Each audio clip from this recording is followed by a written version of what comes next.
This video was made possible by our generous supporters on Patreon. Check out patreon.com/NWR for all the details.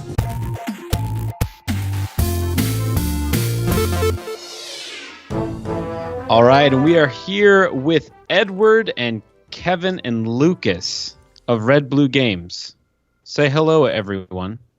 Hello. Hello. Hello. Hello. That was actually pretty good. Yeah, and Casey's still here. Yeah, Casey, I didn't go anywhere, he unfortunately. He wouldn't take any of the clues I was telling him to leave, but but so we are here to talk about Sparklite, and this is a game that's coming out. When is this game coming out? Oh, man. Thursday. 2 days.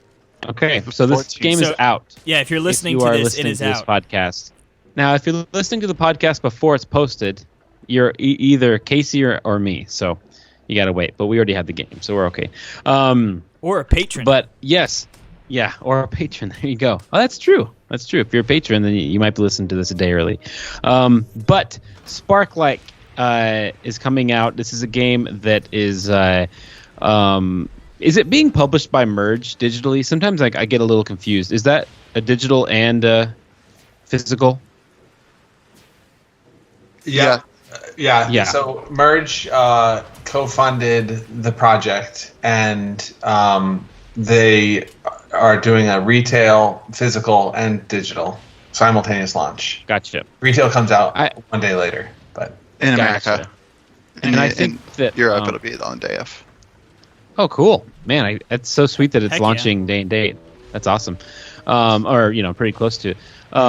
Yeah, sometimes I don't. I think Merge usually always digitally publishes the same games that they physically publish. But I have been looking forward to this. A lot of my friends have been looking forward to this too. To Sparklite. I mean, purely because if you follow Merge, they post tons of GIFs, or are they GIFs? I can't remember. GIFs. Case. They're GIFs. They're GIFs. Okay, they're GIFs. And there's this gorgeous looking, 16-bit style roguelite game, Zelda-like, that just has looked amazing ever since I've seen it, and I've always been interested into it. And I was like, I've always wanted to play a Zelda roguelite. I always thought that a concept, but other ones have come up that I tried playing them, and or that I thought would be what Sparklite is, and it turns out it wasn't. And I was so happy, and I played.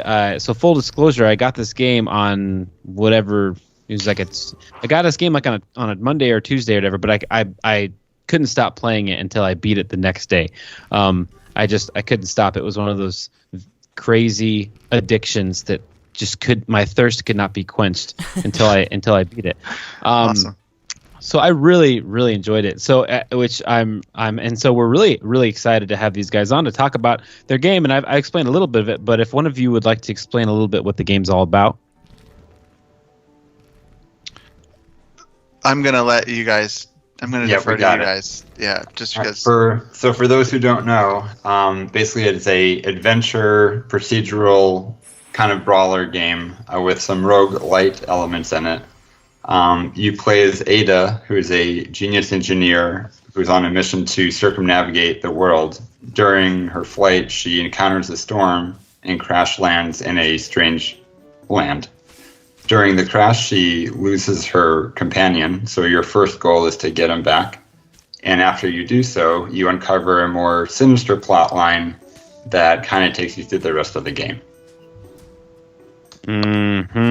So it's set up to where I think it's a common roguelite, where there's different sections, and then there's a boss for each section, and then throughout, while you will unlock kind of a good way, kind of in a Metroidvania Zelda-like way, you unlock a new way to get to the other areas, and you kind of complete them 1, 2, 3, 4, 5 until you get to the boss, and it's incredibly fun. One of the things I wanted to talk about, because I don't know if a lot of people will make use of it, but the co-op is really a really neat addition, I think, to the game, because it's what I like to call boyfriend or girlfriend co-op, where it's really good for the people that just want to kind of help and tag along, but don't really, maybe aren't as as they don't play video games as much, or as skilled, and so it's a little easier. It's not as taxing, and it's really just helpful the whole time. I'd say like even like Luigi's Mansion 3 that came out has that kind of a way. Also like Blaster Master Zero. I don't know if you guys have played that, but the co-op in that has a lot of is the kind of the same way where you have like a cursor going along the screen. So yeah, I mean, I guess what was the inspiration for the game, and how did it come along, and you know, like how long is it? You know, give us the whole spiel of like how long this game has been in development and whatnot. We started so Ed and I founded Red Blue Games probably 5 years ago. 6, I think 6. What? 6. Yeah. And we spent our first few months doing some mobile kind of mini games, we called them. They were just little 1 month projects just to get our feet wet. And then we immediately after that we got a contract job to bring in some money. And then once that was over, during that process, we were prototyping what became Sparklite. The prototype was really just like top-down action adventure game.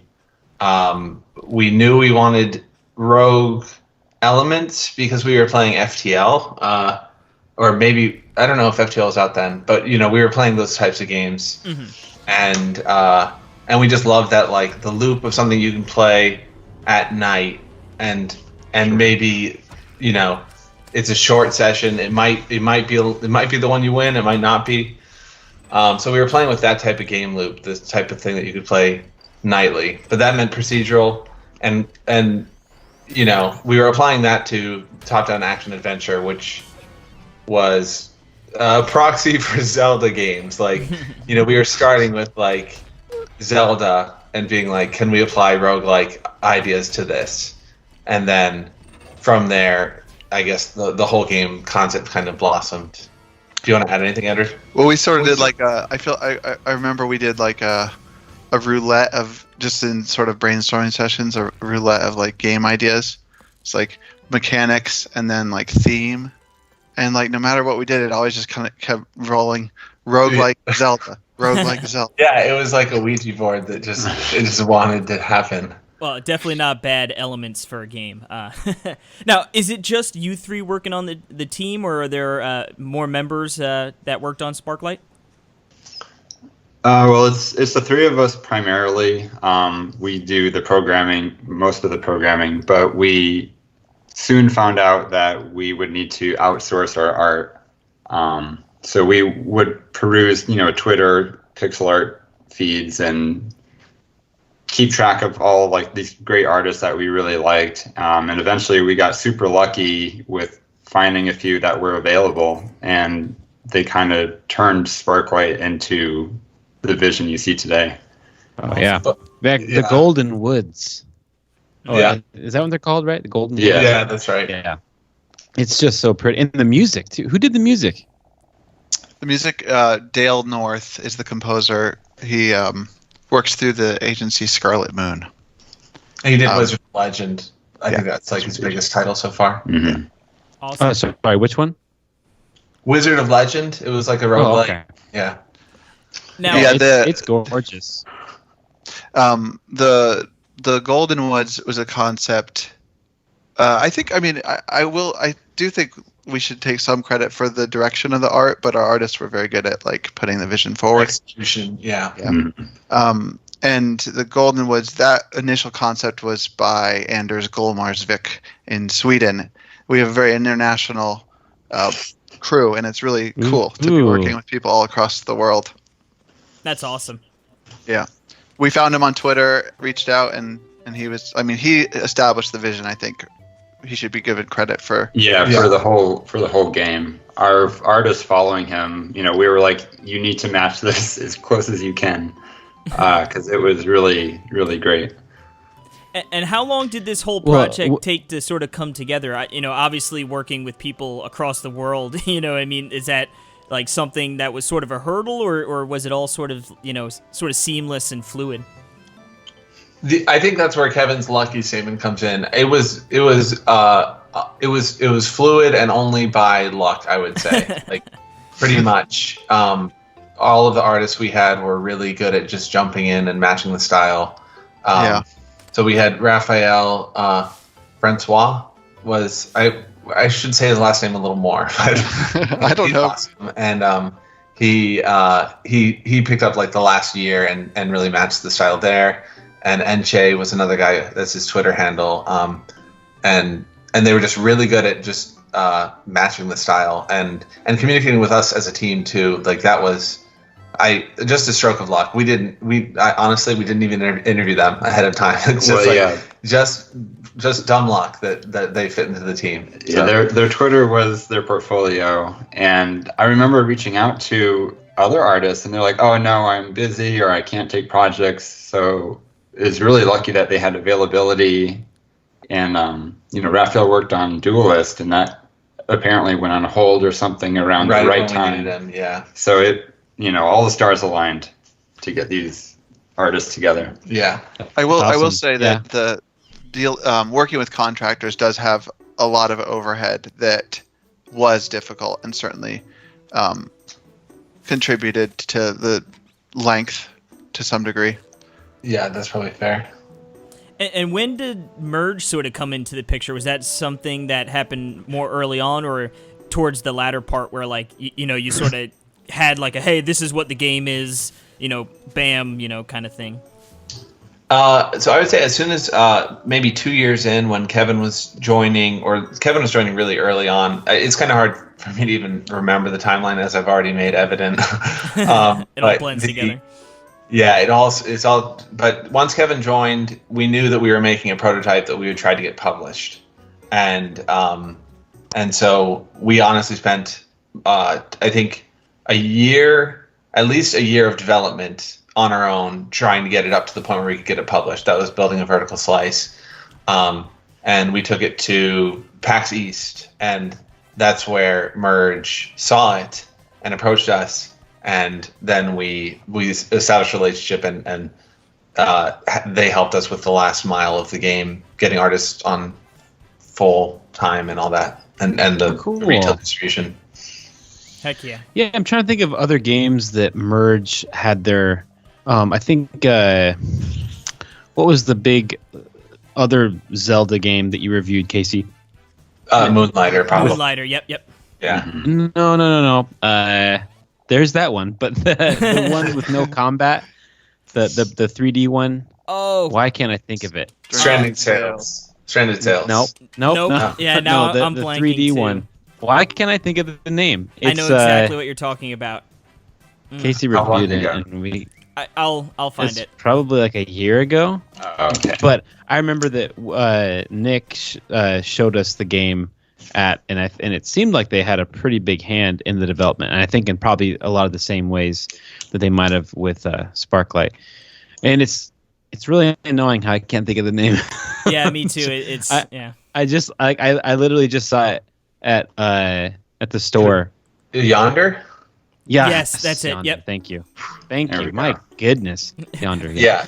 So I think it's cool that Merge is just really cool because, they're a huge distributor, and like it's pretty cool that I'm gonna go see like Sparklite in Target, And Best Buy and stuff. Yeah.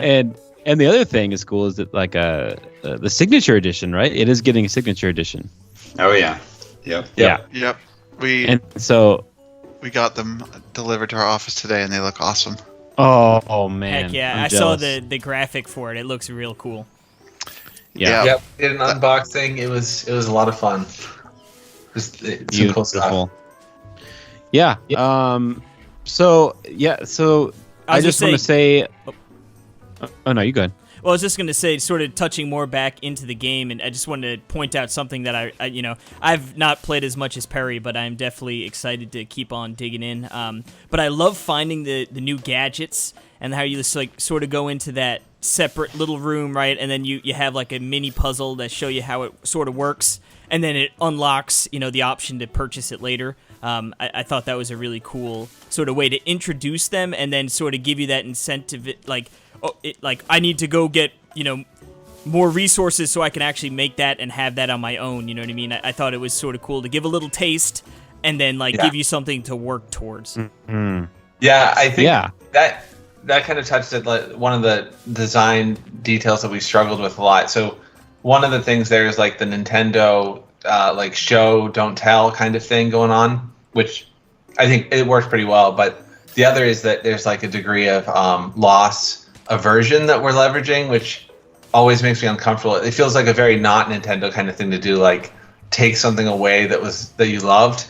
With I can think of some games that did it back in the day, but certainly that Metroid. was always The start of Metroid. Metroid being the obvious example. Classic. And I just think we are always reluctant. It felt like a not Nintendo. We like the idea of being a Nintendo roguelite. That was one of our one of our phrases that we used to orient ourselves, and it feels so not Nintendo to take it away. But it's good to hear that was effective and also not too punishing to you.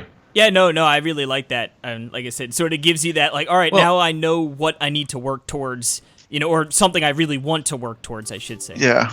We played with a lot of different mechanics with that, actually. I think one of the other ideas that we had was it would be a prototype. We called them prototype gadgets, and they would break when you die. I still think there's still something there, but this was just a lot cleaner to get the blueprint. And you have the blueprint sitting in your inventory, so it sort of tells you, it reminds you, I want to go get that gadget. Yeah. Well, what I love about it is that it all feeds into, it's just a very simplified, economy structure, which is you kill enemies. Every single enemy gives you a certain amount of Sparklite, which is money, and then, or whatever, and then you use that for everything basically that you need. So no matter what, even if you get dropped down into the world and you die in 5 minutes, you're gonna take something with you back up. And I have always loved, it's a great feeling. And I think that it does a pretty good job of not being stale the whole time, where you find new things and new little kind of not fetch quest. I mean, kind of where you have to go. You take something, a messenger type thing, and just a bunch of different things that all feeds together in the same Sparklite which is a great name for the game because it's all about the Sparklite. Yeah, I was thinking about it. I was like, that's such a great name because it's really all about this currency you get from everything, and that it's also like a power source, and then that kind of feeds into the story. And one final thing I'll say is who came up with the idea of Tim Burt, because that's the best name ever. So that was definitely Lucas a collaboration because tell me if I'm wrong, my recollection, but I think Lumbert is what our artist called him at first, but then I wanted to call him a lumbering titan. We wanted to throw as many puns in there as we could. So we switched his name to Timbert so that we could call him a lumbering titan. Because lumbering titan was just Lumbert the lumbering titan definitely was too much. Well, the best thing about Timbert is that he's a what do you call what's the word for the guys with the axes that cut down? I can never remember. A lumberjack. Yeah. Okay. Sorry. He is a lumberjack. And his name's Timbert, like timber falling, but Timbert also sounds like the name of two guys, like the Tim and Bert. It's like Jim Bob, like someone named Jim Bob, but it's Tim Burt, like the guy named the Tim and Bert together. So it works so well. So it's very good. Boss fights are really fun.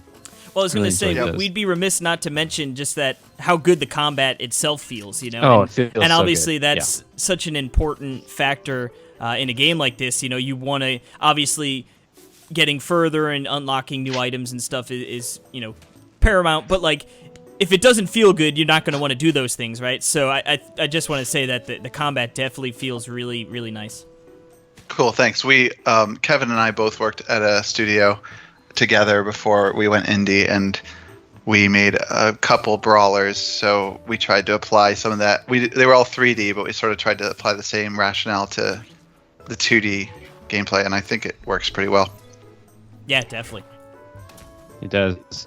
Well, thank you so much, Lucas and Kevin and Edward. I'm very happy that this finally come out, that I could play it, and that everyone else can play it now because it's available. Yes. We're happy to be here. Yeah. Yep. Thanks for having us. Yeah, absolutely. And where can they find? You can go ahead and promote anything you want right here. Any Twitters or anything like that. Yep, our Twitter's Red Blue Games. You can search Google for Sparklite, Sparklite. I guess that's the SEO problem we have, but we're pretty findable on the internet. But Twitter's definitely our best. Oh, and we have a Discord server we're going to be opening up, so stay tuned for that. Oh, sweet. Absolutely. All right, thank you so much, guys, and hopefully we'll have you on again and we can talk more about the games that you're making. Sounds great. Awesome. Thanks again, guys. Thank you.